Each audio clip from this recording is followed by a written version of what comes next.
Olá, estamos de volta com Política Cruzada dessa manhã de domingo, hoje dia 7 de fevereiro. Nós estamos no domingo de carnaval, né?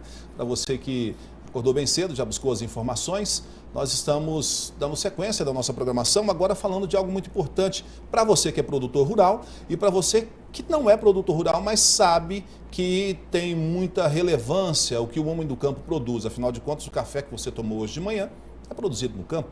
O trigo que chega à sua mesa em forma de pão também passa pelo homem do campo. A margarina, enfim, todos os produtos que você consome é resultado do trabalho do homem do campo. Nós vamos falar hoje em especial que o Banco do Brasil já disponibilizou 10 bilhões de reais em recursos controlados para os produtores rurais em todo o Brasil. Dinheiro que o produtor pega a título de financiamento no banco para aplicar na produção de alimentos e outras atividades rurais. Esse dinheiro faz parte do Plano Safra 2015-2016, que, na verdade, eles dão do Plano Safra seguinte, mas foi antecipado, só para ficar mais claro para você que está acompanhando. O nosso convidado para poder falar sobre esse assunto hoje é o senhor Fábio Ribas, superintendente regional do Banco do Brasil, aqui em Uberlândia. Ele responde, então, pela agência não, mas pela superintendência que atende todos os produtores rurais dessa região. E a gente vai falar sobre esse assunto para o produtor que ainda não buscou a linha de financiamento, tirar essas dúvidas. Quem já buscou, já conhece bem do assunto, pode também obter alguma informação nova para o decorrer do ano, enfim. A produção já choveu, a terra já recebeu a água, agora é hora de depositar a semente, se ainda não fez, né? E tocar a vida. Pô, Fábio, primeiramente, bom dia, seja bem-vindo, obrigado por aceitar o convite. Vamos lá, quanto de recurso cada produtor pode buscar desse universo de 10 bilhões de reais? Isso é para todo o Brasil ou só para a nossa regional? Bom dia, Rick. Bom dia, amigos da TV Paranaíba. Olha só, essa é uma boa nova, tá? Para o homem do campo, produtor rural, né? São 10 bilhões de reais num programa nacional, mas não existe uma delimitação, uma cota para determinada região, para determinado estado da federação. Então, cabe ao produtor rural e ao Banco do Brasil aqui no Triângulo Mineiro ter uma agilidade do produtor rural na procura dos recursos do banco no atendimento para essas demandas, e aí nós podemos avançar de uma forma significativa sobre esse volume de recursos que foram disponibilizados. Então, são 10 bilhões para o país, mas nós podemos tomar 1 bilhão de reais. Historicamente, Minas Gerais tem uma participação em termos de Banco do Brasil de 10% nos volumes de recursos que o banco empresta no país. Então, em tese, nós teríamos aí 1 bilhão de reais para emprestar em Minas, né? E dentro de Minas Gerais, o Triângulo Mineiro também tem um potencial de 10% a 15%. Então, nós podemos aí nos próximos dias estarmos liberando mais de 100 milhões de reais aqui na região para movimentar o agronegócio e, por conseguinte, toda a economia regional. Bom, esse montante todo, o que o produtor pode ter de acesso? Quanto é que ele pode buscar no banco? Eu sei que tem algumas faixas que eu gostaria que o senhor explicasse isso. Perfeito. Nós estamos falando aqui da agricultura empresarial. Então, ela contempla esses 10 bilhões ao médio produtor rural, que ele é enquadrado numa linha chamada Pronamp, que atende justamente esse grupo de produtores, que tem um faturamento bruto anual, uma receita bruta agropecuária de até R$ 1.600.000 por ano, né? Esse produtor do Pronamp, ele pode tomar até R$ 710.000 com recursos controlados, né, para planejar a sua safra. O outro grupo de produtores são chamados demais produtores, que tem então uma renda bruta agropecuária superior a R$ 1.600.000 por ano, e eles podem tomar até R$ 1.200.000 para a formação das suas lavouras, né? A taxa de juros no primeiro grupo do Pronamp é 7,75% ao ano, e no segundo grupo dos demais produtores é de 8,75% ao ano. Bom, quando o senhor fala que juros, recursos controlados, o que isso quer dizer? Só para o telespectador entender. Perfeito. Funciona da seguinte forma, tentando simplificar, e é até importante que o telespectador tome conhecimento, o produtor rural e mesmo a sociedade. O Banco do Brasil, ele é um banco público, né? Ele cumpre as políticas agrícolas do governo federal, mas o banco não tem recursos para emprestar a um custo de 7,75% ao ano, 8,75% ao ano. A Selic, que é a taxa que baliza o mercado, está em 14,25%. Né? Então, como é que funciona? O Banco do Brasil utiliza a poupança, aplicação em poupança do Banco do Brasil, dos clientes que investem no Banco do Brasil, e daí ele tem, e até por norma do Conselho Monetário Nacional, a obrigação de emprestar até 72%, e agora foi aumentado para 74%, desse volume de recursos no crédito agrícola, né? E o governo federal, ele subsidia esses juros. Então, o custo do dinheiro para o Banco do Brasil é maior do que o 7,75, 8,75. A diferença entre o custo financeiro desse dinheiro para o banco e o que a gente vai repassar para o produtor é bancada pelo governo federal. E aí que entra, são recursos controlados, porque são obrigatórios, existe um controle do governo federal, e são subsidiados porque o governo banca esse custo financeiro para o produtor rural. Para você que está acompanhando em casa, só para ficar bem claro, conforme o Fábio tem dito, disse para a gente aqui, faz-se necessário. O Brasil é um país muito grande, tem uma área territorial magnífica para a produção, a gente tem leis que cuidam disso, quer dizer, não pode se desmatar mais do que já se desmatou para produzir, então se produz nessas áreas, mas os produtores, os donos dessas áreas não têm, na sua imensa maioria, o recurso para fazer o custeio dessa produção sozinhos, do próprio bolso. Então o governo facilita com um juro mais básico, um juro mais módico, um juro menor do que o juro de mercado, para que haja essa produção e não falte o alimento na sua mesa, na minha mesa, na mesa de todos nós, né? Vamos falar um pouquinho sobre uma outra faixa, que é aquele produtor que pode ir além desse montante que está especificado de R$1.200.000. Ele pode, mas ele tem algumas condicionantes para isso, né? Exatamente. E aí entra o capital próprio do Banco do Brasil, né, para atender a demanda dos produtores que necessitem de capital além dos tetos estabelecidos. Aí é dinheiro de mercado. Mas, né? Aí o juro também varia. O juro varia, um juro mais caro, ele está na faixa de 18% ao ano, ainda é menor que qualquer outra atividade comercial, mas ele não é o mesmo juro subsidiado, né? Uhum. E essa linha, ela é mais barata também porque ela tem fontes específicas de recursos, né? O banco empresta para esses produtores com recursos que ele capta em LCA, que são letras de crédito agronegócio, e repassa para o setor agropecuário um custo comercial médio, não é tão caro. Mas o fato importante aqui é que o produtor ele pode financiar toda a sua demanda, né? Até 1.200.000 ou 710.000 com recursos mais baixos, e se ele precisar de mais recursos, com uma taxa de juros um pouco mais elevada. Mas há essa disponibilidade e aí não há um teto. Daí nós temos 10 bilhões para recursos controlados, mas não há uma limitação para recursos livres, que é como nós chamamos esse teto adicional aí. Para você que está acompanhando a nossa programação, eu lembro que nós fizemos o convite ao Sindicato Rural de Uberlândia que enviasse um dos diretores para estar conosco aqui nessa manhã, mas infelizmente devido a esse período de produção, todos eles estão debruçados sobre as atividades rurais, estão trabalhando, fazendo o preparo da terra, ou aqueles já que fizeram o depósito da semente, estão cuidando para que a safra seja boa, e nenhum deles infelizmente pôde atender o nosso convite, mas já fica aqui registrado. Deixa eu perguntar uma coisa, Fábio, que os produtores reclamaram um pouco. Do plano passado, a taxa de juros era um pouco menor. Por que houve essa variação? Por que essa taxa subiu? É justamente pelo encarecimento, né, da taxa de juros do mercado como um todo. A Selic, que é a base, né, para a economia, ela foi majorada nos últimos anos, né? Nós estamos falando de uma Selic de 14,25. Mas mesmo assim... Ela chegou até em 9, né? Menos de 9. Exatamente. E nessa época que estava em 9, menos de 9, o juro produtor rural realmente era bem mais baixo, né? Mas houve essa majoração por conta da situação da economia. Mas mesmo nesse cenário, nós podemos verificar que o produtor ele está com juros negativos, entre aspas, né? A taxa de mercado 14,25, ele está tomando recursos a 7,75, 8,75. Quer dizer que se ele cuidar direitinho, não vai ter prejuízo, não vai ter dificuldade. Não, exatamente. Ele tem uma condição muito favorável ainda dentro do contexto que nós vivemos atualmente para realizar o plantio da próxima safra. Tem uma questão que também foi muito posta pelos produtores, e aí você até tocou um pouco nela logo no início da sua fala, é que quando o produtor corre, prepara e já leva a papelada, enfim, já consegue aprovar, o crédito sai mais rápido.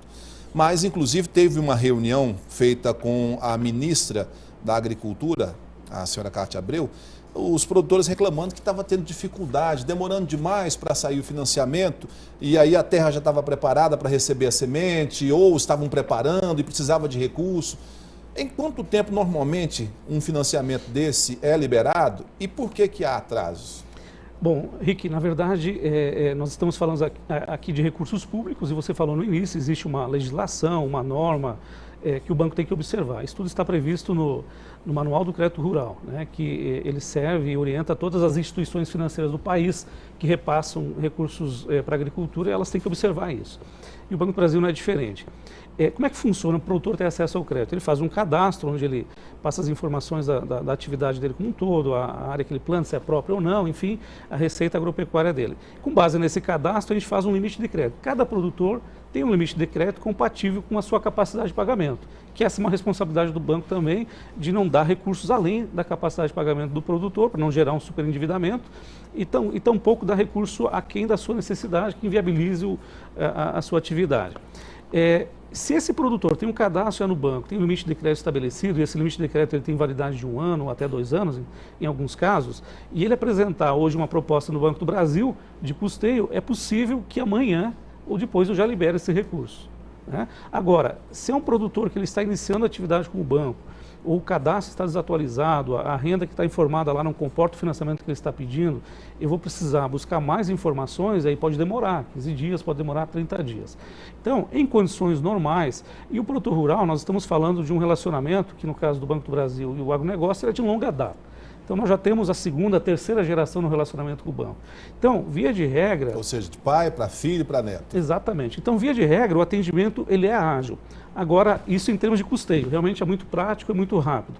Agora, quando nós falamos de operações de investimento, elas, de fato, elas são um pouco mais demoradas, porque envolve aí uma análise mais apurada, porque você vai estar falando de um investimento que é para 5, para 6, para 10 anos, né, de longo prazo. Então, o critério ele é muito mais justo e eu preciso analisar com mais detalhes, buscar mais informações. Mas o tempo, ele depende muito de um cadastro bem feito, de que nós, então, no banco tenhamos todas as informações necessárias e que o produtor ele antecipe isso. Todo ano, após a colheita, o produtor deve informar para o Banco do Brasil qual foi o resultado da safra anterior para que a gente possa manter esse cadastro atualizado. Isso acontecendo, os prazos tendem a ser bem aceitáveis, bem ágeis, né? E a gente não tem tido problemas muito sérios a esse respeito. Nós estamos falando aqui de modo geral. Quando a gente fala em produtor rural, as pessoas logo que estão em casa pensam, produtor de soja, de milho, de grãos de modo geral. Mas tem outras atividades também que podem serem beneficiadas com esse recurso, né? Exatamente. A atividade agrícola hoje no país ela se desenvolveu muito, é muito dinâmica, né? E aqui, especialmente no Triângulo Mineiro, nós temos uma diversidade muito grande, né? Nós financiamos aqui a pecuária, financiamos aqui florestas, financiamos tomate, algodão, café, né? Todas essas atividades elas são contempladas pelo crédito agrícola, né? E elas se desenvolvem ao longo do ano. Então, esse processo é um processo dinâmico, é bastante amplo, né? E ele acontece de uma forma muito intensa, né? O tempo todo. Hoje no Brasil, e especialmente nessa região, por conta de clima, um clima privilegiado, né? E o país tem essa vantagem. Hoje nós produzimos ao longo dos 12 meses do ano, né? O produtor rural também, e dificilmente ele se concentra numa única atividade. Então, ele tem atividades cujos ciclos podem ser combinados ao longo dos 12 meses. Então, é muito amplo, né, o espectro de atendimento desse segmento econômico aqui da região. Um financiamento dessa natureza ele pode ser feito pelo produtor rural em até quanto tempo, Fábio?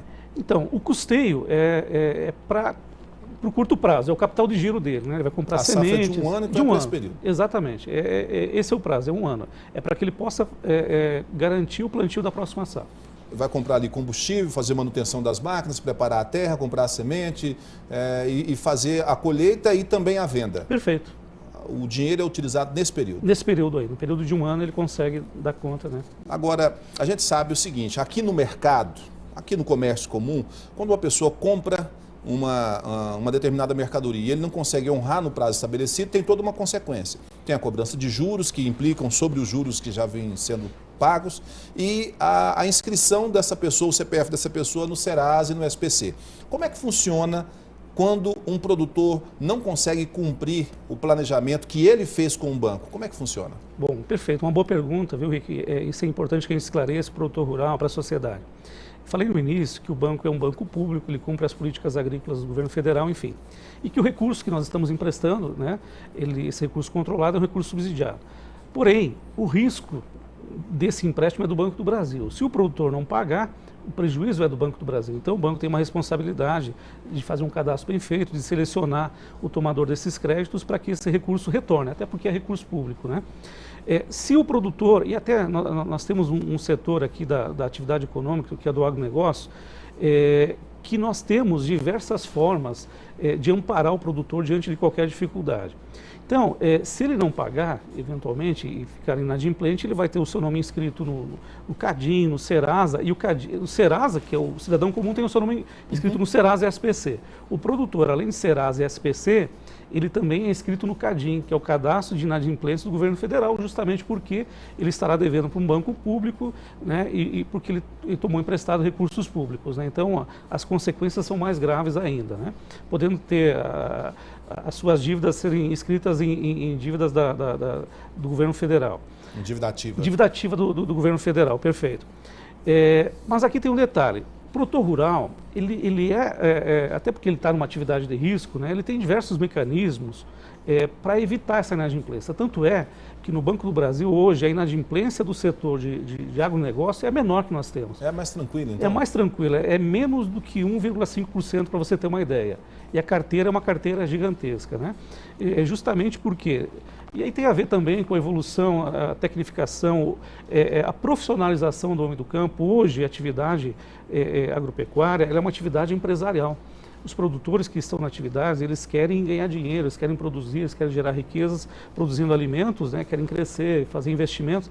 Então, eles têm uma gestão empresarial. Por isso que a inadimplência também é baixa, né? E também, caso ocorra algum evento que prejudique essa atividade, uma chuva de granizo, seca, uma chamada geada, enfim, qualquer intempérie climática, ele vai ter um amparo, porque ele tem a opção de um seguro agrícola, né? Ou mesmo, vamos imaginar que eventualmente ele não tenha o seguro agrícola, o seguro não cubra toda a atividade dele, né? O banco vai fazer o levantamento, vai verificar as causas da inadimplência, e vai procurar criar uma condição para que ele possa pagar essa dívida, né? E esse tratamento é um tratamento individualizado, conforme a necessidade daquele produtor, conforme o evento que afetou a atividade dele. Então, de fato, hoje o índice de inadimplência desse segmento junto ao banco é muito baixo, né? Ele não compromete a atividade do banco, por isso que o banco, nós invertemos o processo. Hoje o banco e o Sindicato Rural tem sido nosso parceiro nesse sentido, a gente procura divulgar mais a linha para que esse dinheiro possa circular, esse dinheiro ele se multiplica na sociedade, porque isso é interessante para as pessoas que estão nos assistindo, né? Não é apenas o produtor rural que está sendo beneficiado com esse recurso. Uma cadeia, toda uma cadeia, né? Toda a economia regional, esse dinheiro vai circular no comércio, com os prestadores de serviços, né? Então, a gente está gerando riqueza, isso a gente está dando um fôlego novo para a economia. Mas a inadimplência hoje não é um problema, né? E caso ocorra alguma dificuldade, existem formas da gente tratar para evitar com que realmente isso se torne um problema e inviabilize esse produtor. Tá certo. A gente vai fazer um breve intervalo, vai tomar um cafezinho, mas a gente volta já, falando ainda sobre os recursos destinados ao financiamento da próxima safra. Não saia daí.